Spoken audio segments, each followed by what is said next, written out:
ಹಿಂದೂ ಧರ್ಮದ ದೇವತೆಗಳ ಬಗ್ಗೆ ಮಾತಾಡುವಾಗ ಅತ್ಯಂತ ಶಕ್ತಿಶಾಲಿ ಮತ್ತು ಅಷ್ಟೇ ನಿಗೂಢವಾದ ದೇವತೆಯೊಬ್ಬರಿದ್ದಾರೆ. ಅವರೇ ಶ್ರೀ ಲಲಿತಾ ತ್ರಿಪುರ ಸುಂದರಿ. ನೋಡಿ, ಆಕೆಯ ಹೆಸರು ಕೇವಲ ಸೌಂದರ್ಯವನ್ನು ಹೇಳೋದಷ್ಟೇ ಅಲ್ಲ, ಅದು ಇಡೀ ಬ್ರಹ್ಮಾಂಡದ ರಹಸ್ಯವನ್ನೇ ತನ್ನಲ್ಲಿ ಬಚ್ಚಿಟ್ಟುಕೊಂಡಿದೆ. ಬನ್ನಿ, ಆ ದಿವ್ಯ ಜಗತ್ತಿನೊಳಗೆ ಇವತ್ತು ಇಳಿದು ನೋಡೋಣ. ಬನ್ನಿ, ನಮ್ಮ ಈ ಪಯಣವನ್ನ ಒಂದು ಸರಳ ಪ್ರಶ್ನೆಯಿಂದ ಶುರು ಮಾಡೋಣ.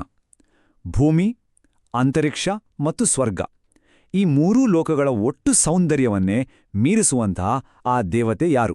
ಯೋಚನೆ ಮಾಡಿದಿರಾ? ಆ ದೇವಿಯೇ ಶ್ರೀ ಲಲಿತಾ ತ್ರಿಪುರ ಸುಂದರಿ.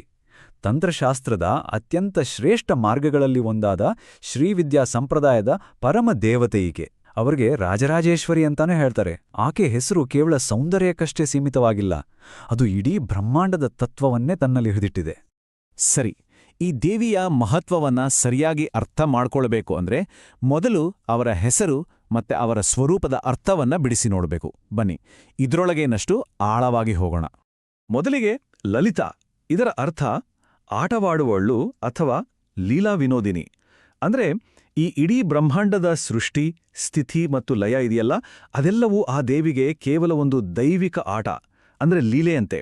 ಇದು ಎಷ್ಟು ಅದ್ಭುತವಾದ ಕಲ್ಪನೆ ಅಲ್ವಾ? ಇನ್ನು ತ್ರಿಪುರ ಸುಂದರಿ ಅಂದ್ರೆ ಮೂರು ಲೋಕಗಳಿಗೂ ಅತಿ ಸುಂದರವಾದವಳು. ಈ ಮೂರು ಲೋಕಗಳು ಅಂದ್ರೆ ಬರೀ ನಾವು ನೋಡುವ ಭೌತಿಕ ಜಗತ್ತು ಮಾತ್ರ ಅಲ್ಲ. ನಮ್ಮ ಪ್ರಜ್ಞೆಯ 3 ಹಂತಗಳಾದ ಎಚ್ಚರ, ಕನಸು ಮತ್ತು ಗಾಢ ನಿದ್ರೆ ಇದೆಯಲ್ಲ, ಅವುಗಳನ್ನು ಇದು ಪ್ರತಿನಿಧಿಸುತ್ತೆ. ಆಕೆಯ ಸೌಂದರ್ಯ ಇವೆಲ್ಲವನ್ನೂ ಮೀರಿದು. ಆಕೆಯ ದಿವ್ಯ ರೂಪನ ವರ್ಣನೆ ಇದೆಯಲ್ಲ, ಅದು ನಿಜಕ್ಕೂ ಅದ್ಭುತ. ಲಲಿತಾ ಸಹಸ್ರನಾಮ ಹೇಳುತ್ತೆ, ಆಕೆ ಜ್ಞಾನ ಅನ್ನುವ ಅಗ್ನಿಕುಂಡದಿಂದ ಹುಟ್ಟಿ ಬಂದವಳು. ಆಕೆಯ ಹೊಳಪು ಸಾವಿರಾರು ಸೂರ್ಯರು ಒಟ್ಟಿಗೆ ಉದಯಿಸಿದ ಹಾಗೆ ಇರುತ್ತೆ. ಕೆಂಪು ರೇಷ್ಮೆ ಸೀರೆ, ಸರ್ವಾಭರಣಗಳಿಂದ ಅಲಂಕೃತಲಾಗಿ ಬ್ರಹ್ಮ, ವಿಷ್ಣು, ರುದ್ರ, ಈಶ್ವರರೇ ಕಾಲುಗಳಾಗಿರುವ ಮತ್ತು ಸದಾಶಿವನೇ ಹಲಗೆಯಾಗಿರುವ ಪಂಚಬ್ರಹ್ಮಾಸನದ ಮೇಲೆ ಆಕೆ ಕುಳಿತಿರ್ತಾಳೆ. ಕಲ್ಪನೆ ಮಾಡ್ಕೊಳ್ಳಿ. ಸರಿ, ಆಕೆಯ ದಿವ್ಯ ರೂಪದಿಂದ ಈಗ ಮುಂದೆ ಸಾಗೋಣ. ಆಕೆ ಕೈಯಲ್ಲಿ ಹಿಡಿದಿರುವ ಆಯುಧಗಳ ಹಿಂದಿರುವ ಆಳವಾದ ತತ್ವವನ್ನ ಅರ್ಥ ಮಾಡ್ಕೊಳ್ಳೋಣ. ಯಾಕಂದ್ರೆ ಇವು ಕೇವಲ ಆಯುಧಗಳಲ್ಲ, ನಮ್ಮ ಪ್ರಜ್ಞೆಯನ್ನೇ ನಿಯಂತ್ರಿಸುವ ಸಾಧನಗಳು. ದೇವಿಗೆ 4 ಕೈಗಳು. ಸರಿ, ಚತುರ್ಭುಜೆ. ಆದರೆ ಆ ಪ್ರತಿಯೊಂದು ಕೈಯಲ್ಲೂ ಹಿಡಿದಿರೋದು ಕೇವಲ ಒಂದು ಆಯುಧವಲ್ಲ, ಅದೊಂದು ದೊಡ್ಡ ತತ್ವಶಾಸ್ತ್ರ. ನೋಡಿ, ಇಲ್ಲಿದೆಯಾ 4 ದೈವಿಕ ಸಾಧನಗಳು ಮತ್ತೆ ಅವುಗಳ ಸಂಕೇತಗಳು: ಪಾಶ, ಅಂಕುಶ, ಕಬ್ಬಿನ ಬಿಲ್ಲು ಮತ್ತು 5 ಹೂವಿನ ಬಾಣಗಳು. ಬನ್ನಿ, ಒಂದೊಂದಾಗಿ ಇದರ ಅರ್ಥ ಏನು ಅಂತ ನೋಡೋಣ. ಮೊದಲು ಪಾಶ. ಈ ಪಾಶ ಏನನ್ನ ಪ್ರತಿನಿಧಿಸುತ್ತೆ ಅಂದ್ರೆ ನಮ್ಮೆಲ್ಲರನ್ನೂ ಪ್ರಾಪಂಚಿಕ ವಿಷಯಗಳಿಗೆ ಕಟ್ಟಿಹಾಕುವ ರಾಗ, ಅಂದ್ರೆ ಆಸೆ ಅಥವಾ ವ್ಯಾಮೋಹ. ಆಕೆ ಈ ಪಾಶವನ್ನ ತನ್ನ ಕೈಯಲ್ಲಿ ಹಿಡಿದಿದ್ದಾಳೆ ಅಂದ್ರೆ ಪ್ರೀತಿ ಮತ್ತು ಆಸೆಯ ಮೂಲಶಕ್ತಿಯ ನಿಯಂತ್ರಣವೇ ಆಕೆಯ ಕೈಯಲ್ಲಿದೆ ಅಂತ ಅರ್ಥ. ಎರಡನೇದು ಅಂಕುಶ. ಇದು ಕ್ರೋಧ ಅಥವಾ ದ್ವೇಷದ ಸಂಕೇತ.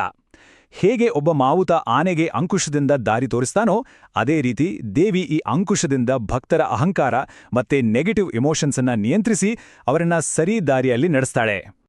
ಸರಿ, ಈಗ ಬರೋಣ ತುಂಬಾ ಇಂಟ್ರೆಸ್ಟಿಂಗ್ ಆದ ಒಂದು ವಿಷಯಕ್ಕೆ: ಕಬ್ಬಿನ ಬಿಲ್ಲು. ಇದು ನಮ್ಮ ಮನಸ್ಸಿನ ಸಂಕೇತ. ಮನಸ್ಸು ಕಬ್ಬಿನ ಹಾಗೆ ಸಿಹಿಯಾಗಿರ್ಬೋದು, ಆದರೆ ಅದನ್ನ ಒಂದು ಬಿಲ್ಲಿನ ತರಹ ಸರಿಯಾದ ಗುರಿಯತ್ತ ಏಕಾಗ್ರಗೊಳಿಸಬೇಕು. ಆ ಮನಸ್ಸೇ ಆಕೆಯ ಕೈಯಲ್ಲಿರುವ ಒಂದು ಆಯುಧ. ಕೊನೆಯದಾಗಿ ಆ ಮನಸ್ಸಿನ ಬಿಲ್ಲಿಗೆ ಹೂಡುವ ಬಾಣಗಳೇ ಈ 5 ಹೂವಿನ ಬಾಣಗಳು. ಇವು ನಮ್ಮ 5 ಇಂದ್ರಿಯಗಳಾದ ಶಬ್ದ, ಸ್ಪರ್ಶ, ರೂಪ, ರಸ ಮತ್ತು ಗಂಧವನ್ನ ಪ್ರತಿನಿಧಿಸುತ್ತವೆ. ನಾವು ಈ ಜಗತ್ತನ್ನ ಗ್ರಹಿಸೋದೇ ಈ ಇಂದ್ರಿಯಗಳಿಂದ, ಮತ್ತು ಆ ಇಂದ್ರಿಯಗಳ ಸಂಪೂರ್ಣ ಹಿಡಿತ ದೇವಿಯ ಕೈಯಲ್ಲಿದೆ. ಸರಿ, ದೇವಿಯ ಸ್ವರೂಪ, ಆಯುಧಗಳು ಇದೆಲ್ಲ ಅರ್ಥ ಆಯ್ತು ಅನ್ಕೋತೀನಿ. ಈಗ ಆಕೆ ಎಲ್ಲಿ ನೆಲೆಸಿದ್ದಾಳೆ ಮತ್ತು ಆಕೆಯ ಆರಾಧನೆಯ ಅಮೂರ್ತ ರೂಪ ಹೇಗಿರುತ್ತೆ ಅನ್ನೋದನ್ನ ನೋಡೋಣ. ಆಕೆಯ ವಾಸಸ್ಥಾನವನ್ನ ಶ್ರೀಪುರ ಅಂತ ಕರೀತಾರೆ. ಇದು ಎಲ್ಲಿದೆ ಗೊತ್ತಾ? ಇಡೀ ಬ್ರಹ್ಮಾಂಡದ ಕೇಂದ್ರ ಅಂತ ಹೇಳಲಾಗುವ ಮೇರು ಪರ್ವತದ ತುತ್ತ ತುದಿಯಲ್ಲಿ. ಅಲ್ಲಿ ಆಕೆ ತನ್ನ ಪತಿಯಾದ ಕಾಮೇಶ್ವರನ ಜೊತೆ ನೆಲೆಸಿದ್ದಾಳೆ. ಲಲಿತಾದೇವಿಯ ಆರಾಧನೆಯಲ್ಲಿ ಎಲ್ಲಕ್ಕಿಂತ ಮುಖ್ಯವಾದದ್ದು ಅಂದ್ರೆ ಶ್ರೀಚಕ್ರ. ಇದು ಕೇವಲ ಒಂದು ಚಿತ್ರ ಅಲ್ಲ, ಇದು ದೇವಿಯ ಜಾಮಿತಿಯ ರೂಪ, ಒಂದು ಕಾಸ್ಮಿಕ್ ಮ್ಯಾಪ್ ಇದ್ದ ಹಾಗೆ. 9 ಆವರಣಗಳಿಂದ ಮಾಡಲ್ಪಟ್ಟಿರುವ ಈ ರೇಖಾಚಿತ್ರ ಇಡೀ ಬ್ರಹ್ಮಾಂಡ ಮತ್ತೆ ನಮ್ಮ ದೇಹ ಎರಡನ್ನೂ ಸಂಕೇತಿಸುತ್ತೆ. ಹಾಗಾದ್ರೆ ಇಷ್ಟು ಸಂಕೀರ್ಣವಾದ ರೇಖಾಚಿತ್ರದಲ್ಲಿ ದೇವಿ ಇರೋದು ಎಲ್ಲಿ? ಉತ್ತರ ಇಲ್ಲಿದೆ ನೋಡಿ. ಶ್ರೀಚಕ್ರದ ಸಂಪೂರ್ಣ ಕೇಂದ್ರ ಆ ಒಂದು ಬಿಂದು ಇದೆಯಲ್ಲ, ಯಾವುದೇ ಅಳತೆಗಳಿಲ್ಲದ ಆ ಬಿಂದುವಿನಲ್ಲೇ ಲಲಿತಾದೇವಿ ಇರೋದು. ಅದೇ ಇಡೀ ಸೃಷ್ಟಿಯ ಮೂಲ. ಇಷ್ಟೆಲ್ಲ ಆಯಿತು. ಶಕ್ತಿ, ಸೌಂದರ್ಯ, ಬ್ರಹ್ಮಾಂಡದ ತತ್ವ. ಆದ್ರೆ ಇದೆಲ್ಲದರಾಚೆಗೆ ಆಕೆಯ ನಿಜವಾದ ಸ್ವರೂಪ ಏನು? ಬನ್ನಿ, ನಮ್ಮ ಈ ಪಯಣದ ಸಾರಾಂಶಕ್ಕೆ ಬರೋಣ.